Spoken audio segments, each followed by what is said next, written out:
بسم اللہ الرحمن الرحیم۔ پیارے دوستو، آپ دیکھ رہے ہیں اسلامک کہانی۔ مجھ ناچیز کو دنیا امن رضا قادری کے نام سے جانتی ہے۔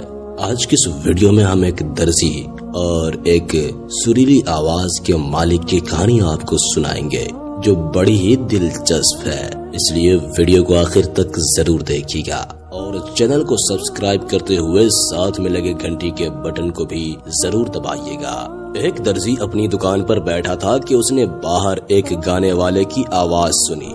درزی سریلی آواز کا دیوانہ تھا، اس لیے اس نے کپڑوں کی سلائی روک لی اور جلدی سے باہر بھاگا اور گانے والے کو اپنے دکان میں لے آیا۔ درزی نے گانے والے سے کہا کہ آج رات آپ میرے گھر مہمان کے طور پر ہوں گے۔ اتفاق سے اس کی بیوی بھی سریلی آواز کی دیوانی تھی۔ درزی نے اپنی بیوی سے کہا کہ دیکھو آج کون میرے گھر میں مہمان آیا ہے۔ دونوں میاں بیوی گانے والے کے ساتھ بیٹھ گئے اور مہمان سے درخواست کی کہ اپنا گانا شروع کرو۔ مہمان نے اپنی سریلی آواز کا جادو جگایا تو دونوں بہت خوش ہوئے اور خوب داد دی۔ رات کو درزی کی بیوی نے مہمان کے لیے مچھلی پکائی۔ تینوں مل کر مچھلی کھا رہے تھے کہ مہمان کے گلے میں مچھلی کا کانٹا پھنس گیا۔ انہوں نے جلدی سے مہمان کو پانی پلایا مگر کانٹا باہر نہ آیا اور اس کی سانس بند ہونے لگی اور کچھ ہی دیر بعد وہ مر گیا۔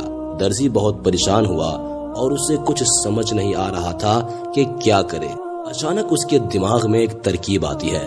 وہ اپنی بیوی کی مدد سے لاش کو اپنی پیٹھ پر سوار کرتا ہے اور ایک حکیم کی دکان کے دروازے کے ساتھ کھڑا کر دیتا ہے اور چپکے سے بھاگ جاتا ہے۔ حکیم صاحب صبح اپنی دکان پر آتے ہیں تو سمجھتے ہیں کہ دروازے پر کوئی چور کھڑا ہے۔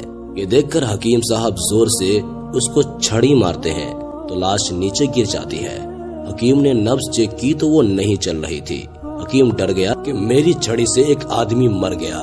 حکیم نے لاش کو اٹھایا اور ایک بادشاہ کے درباری کے گھر کے دروازے کے ساتھ کھڑا کر کے بھاگ گیا۔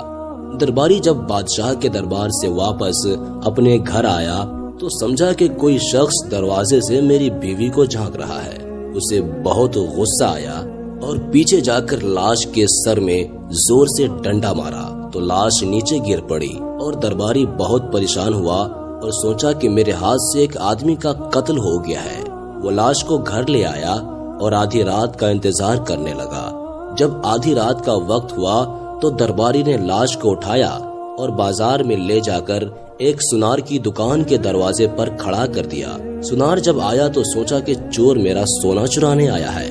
اس نے پیچھے سے جا کر لاش کے گلے میں رسی ڈال دی اور جب محسوس کیا کہ چور کوئی حرکت نہیں کر رہا ہے تو رسی گلے سے ہٹا دی اور لاش نیچے گر گئی۔ بازار میں سارے لوگ جمع ہو گئے اور سنار کو گرفتار کر لیا گیا۔ قاضی کی عدالت میں پیش کیا گیا۔ قاضی نے سنار کو پھانسی کی سزا سنا دی۔ جب سنار کو پھانسی دی جانے لگی تو اس لمحے بادشاہ کے درباری نے کہا کہ سنار نے اس آدمی کی جان نہیں لی ہے بلکہ میں نے اس کی جان لی ہے۔ میں نے اسے سر میں ڈنڈا مارا تھا جس کی وجہ سے وہ مر گیا ہے۔